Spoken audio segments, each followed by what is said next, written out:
Bom dia, galerinha. Sou o professor Marcos Vinícius, um dos professores de matemática da escola MF Maria Lenilda de Souza.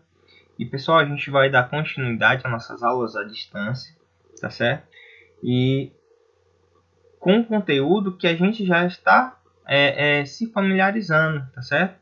Hoje o conteúdo vai ser racionalização de denominadores, certo? A gente vai estar trabalhando com números onde tem um racional embaixo, tá certo? Então a gente vai primeiro, a princípio, tomar essa expressão 1 sobre raiz quadrada de 3. Tá certo, pessoal? Antes de dar continuidade, você pode estar pausando o vídeo, certo? Para fazer e depois retornar o vídeo para facilitar para você um melhor entendimento. Às vezes porque a gente fica só vendo o vídeo, acaba que fica mecânico, tá certo? E você tentando vai ser melhor para você, tá certo? Então a gente vai estar tomando a raiz quadrada de 3 como aproximadamente o resultado dela sendo 1,732, isso aproximadamente, tá certo? Então a gente tem essa expressão 1 sobre 1,732 aproximadamente, tá certo, pessoal? E quando a gente faz essa divisão, a gente tem assim 0,577. Você pode estar fazendo essa divisão e estar acompanhando aqui comigo. Aqui a divisão da forma que se dá, tá certo? Então vamos continuar. Voltemos à expressão. Então essa expressão, pessoal, a gente pode usar as propriedades de equivalência de frações, certo? A gente vai obter algo diferente, a gente vai racionalizar. Então nota que 1 sobre raiz quadrada de 3 ela é igual a 1 sobre raiz quadrada de 3 vezes raiz quadrada de 3 sobre raiz quadrada de 3. Professor, mas como é isso é igual, professor? Tá assim, na multiplicação vai dar diferente. O pessoal aparentemente vai ficar diferente. Mas note, raiz quadrada de 3 sobre raiz quadrada de 3 também pode ser conhecido como 1. E todo número multiplicado por 1 é ele mesmo. Então a gente não está fazendo nada tão extravagante. Então vamos lá, continuando. Quando a gente faz essa multiplicação, a gente usa, para a gente lembrar, a gente usa aquele velho jargão de multiplicação de frações. Eu multiplico o de cima com o de cima e o de baixo com o de baixo. 1 vezes raiz quadrada de 3, raiz quadrada de 3. Mas nota que embaixo a gente tem duas raízes e a gente precisa lembrar as propriedades das raízes. Multiplicação de raiz de mesmo índice. Você precisa apenas repetir o índice, né, a raiz, no caso dessa raiz quadrada, de 3 vezes 3, que é a mesma coisa que 3 elevado a 2. Você pode estar se perguntando, professor, mas por que você usou mesmo raiz quadrada de 3 em cima e embaixo? Simplesmente a gente coloca o mesmo que está lá embaixo? Não, pessoal. Eu usei por conta do índice, tá certo? Como o índice é 2, a casa raiz quadrada, eu sei que quando multiplicando os números, né, o expoente vai ser o mesmo do índice. Isso vai facilitar para mim, porque a gente sabe que 3 elevado a 2 é 9 e a raiz quadrada de 9 é 3. Nota que em cima não vai mais, a gente não vai mais mexer com ele, mas embaixo vai mudar, certo? Raiz de 3 sobre 3. Ah, professor, e se fosse uma raiz cúbica? A gente tinha que ter cuidado. Quando a gente fosse multiplicar, o número que a gente está multiplicando, a gente tem que prestar atenção no expoente. Raiz cúbica. Ah, mas professor, como seria um exemplo de raiz cúbica? Por exemplo, a gente sabe que a raiz cúbica de 125, no caso a raiz cúbica de 5 elevado a 3, é a mesma coisa que a raiz cúbica de 125, que é o próprio 5. Então a gente tem, por exemplo, se a gente tivesse uma raiz cúbica de 5, a gente teria cuidado ao multiplicar para a gente obter no final raiz cúbica de 5 elevado a 3. Aparentemente se cancela, mas o que a gente acontece é esse processo de a gente multiplicar, a gente fazer esse expoente e depois retomar, tá certo? Nesse caso, 3 elevado a 2 é 9 e a raiz quadrada de 9 é o próprio 3. Aparentemente some, mas na verdade é isso que a gente acaba fazendo. Quando a gente faz essa divisão, a gente obtém 0,537. Tá aqui a divisão para você acompanhar seus cálculos, tá bom? Com seus cálculos. Então vamos lá, pessoal. Como podemos ver as expressões 1 sobre raiz de 3, ela é igual a raiz de 3 sobre 3, pessoal. Então, elas são equivalentes. Desculpa. Nós obtivemos os mesmos resultados na forma decimal, certo? A uma transformação em que o denominador é um racional, damos o nome de racionalização de denominadores. Então, ó, vamos agora para mais um exercício.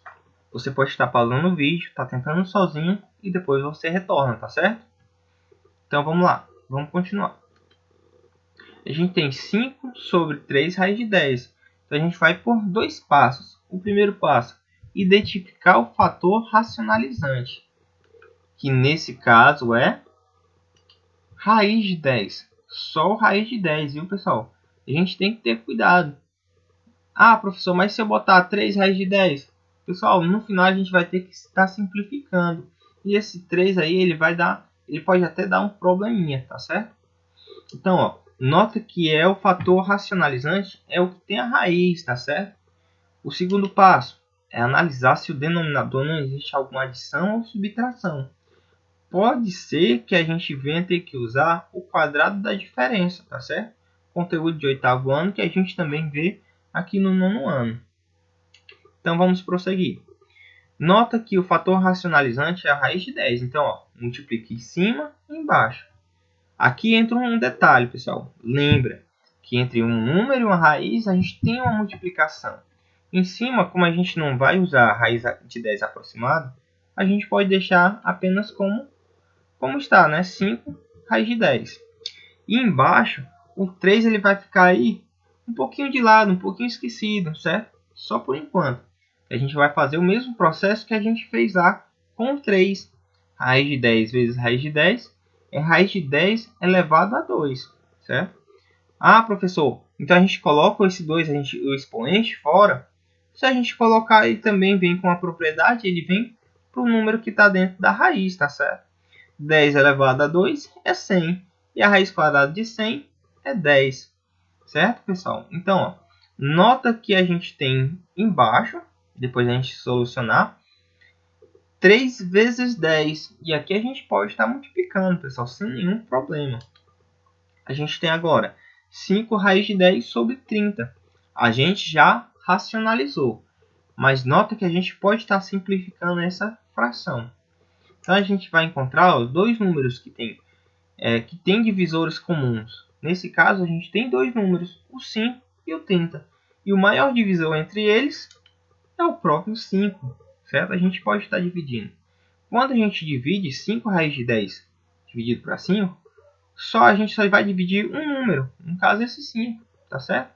5 dividido para 5 é 1. E no caso, 30 dividido para 5 é 6. Aí você pode estar se perguntando, professor, mas cadê o 1 ali da divisão de 5 por 5? Pessoal, lembra, 1 multiplicado por qualquer número vai dar ele mesmo. Então, tanto faz eu colocar 1 como não, vai dar raiz de 10. Tá certo? Então, essa expressão ela é equivalente já com um denominador racional, que nesse caso é o 6. Então, agora, pessoal, vamos relembrar um pouquinho o quadrado da diferença, tá certo? Veja, essa primeira parte de A menos B eu vou chamar de primeiro parêntese e o outro de segundo parêntese. Todo mundo que está no primeiro parêntese vai se multiplicar com todo mundo que está no segundo. Então vamos lá. Ó. A vezes A é A ao quadrado, tá certo? Lembra, quando a gente tem a mesma base, repete a base, soma os expoentes. Apesar de não aparecer, o expoente que tem em cima dos dois A é o 1, tá certo? Então, quando a gente soma, dá 2. A que multiplica o B do segundo parêntese. Nota que ele está positivo. Pessoal, positivo vezes positivo. Vai continuar positivo. Agora, vamos para o termo menos B. Menos B vezes A, menos vezes mais. Ó, o A está positivo. Então ele vai ser menos. Menos vezes mais, menos. B vezes A vai ser BA. Professor, eu lembro que um termo aí vai zerar. Mas eu estou vendo letras e não está aparentando. Se acalme. Esse BA, a gente pode estar mudando a ordem, certo? Porque a ordem dos fatores não vai alterar o produto, certo? Daqui a pouco a gente chega lá. Menos vezes mais vai dar menos, ó. Nesse caso, o B do primeiro e o B do segundo. Sinais diferentes, certo? Nota que B vezes B vai dar B ao quadrado, vai continuar, tá certo? Então vamos lá, ó, continuar.